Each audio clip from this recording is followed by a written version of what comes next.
All right, moving on to more updates from around the world. Now, quiet but significant shift is reshaping global finance. Foreign governments are pulling back from US Treasury bonds, and the numbers tell a striking story. Foreign official ownership of US Treasury securities has fallen to around 13%. That is the lowest level since the 1990s. To understand how dramatic this is, consider this. At the peak of the 2008 financial crisis, foreign governments held nearly 40% of US Treasuries. That share has more than halved since then. Foreign private investors are also stepping back.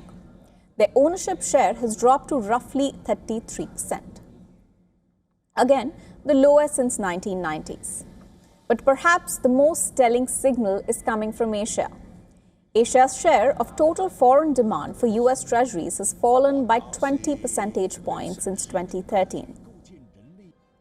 It now stands at just 40%. That's the lowest in at least 15 years. The two biggest drivers, Japan and China. Both nations have been quietly but steadily reducing their treasury holdings for decades. This was a cornerstone of global finance. Asian governments, especially Beijing and Tokyo, recycled their trade surpluses into US government debt.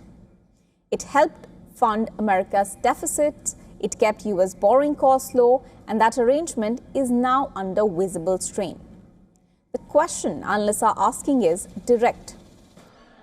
Is the era of Eastern governments quietly financing US spending coming to an end? There's no single dramatic moment here, no crisis, no announcement, just a slow, steady retreat across years, across governments, and across continents.